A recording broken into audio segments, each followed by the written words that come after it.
René Descartes est un philosophe, mathématicien et scientifique français. Il est considéré comme l'un des pères de la philosophie moderne. Sa pensée repose sur le doute méthodique, avec sa célèbre phrase « Je pense, donc je suis », mais également sur la rationalité et sur la recherche de la vérité par la raison. C'est de tout cela dont nous allons parler aujourd'hui. Avec le doute méthodique, Descartes voulait établir une connaissance certaine et indubitable. Pour cela, il adopte une méthode de doute radicale. Il remet en question tout ce qui peut être trompeur, c'est-à-dire les sens, les perceptions et les traditions. Il va jusqu'à douter de l'existence du monde et même de son propre corps. Une fois cet exercice de doute radical achevé, il existe bien une seule chose qui est réelle et qu'il ne peut remettre en cause. Il s'agit du doute lui-même. En effet, s'il doute, c'est qu'il pense, et s'il pense, c'est qu'il existe. C'est de là que vient sa fameuse citation latine « Cogito, ergo sum », à savoir « Je pense, donc je suis ». Descartes a également écrit sur la raison comme fondement de la connaissance. Pour lui, la raison est le seul moyen d'accéder à la vérité. Il rejette la tradition et l'autorité aveugle. Il estime qu'il faut reconstruire le savoir à partir de principes évidents et logiques. Il développe le rationalisme, qui influencera toute la philosophie moderne.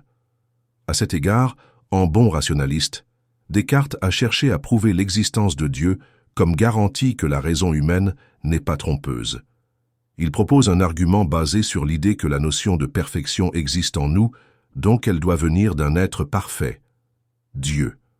Nous reviendrons sur la pensée de Descartes concernant la croyance en Dieu dans un prochain podcast.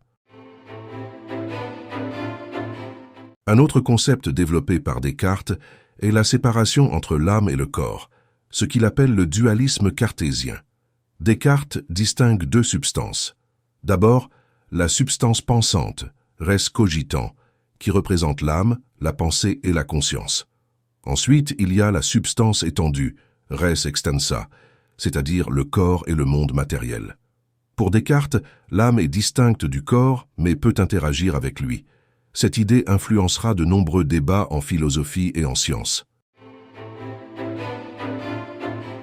Ainsi, la méthode rationnelle de Descartes a influencé les sciences et la philosophie moderne.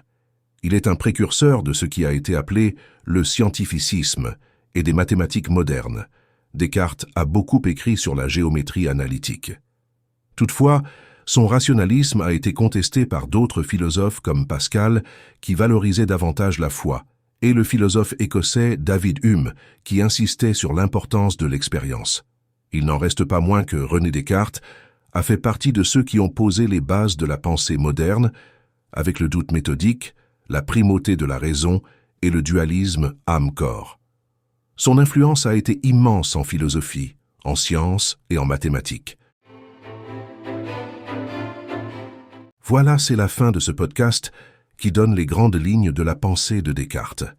Nous essayerons évidemment de développer certains de ces concepts discutés brièvement. En attendant, n'hésitez pas à liker les podcasts et à vous abonner pour soutenir la chaîne.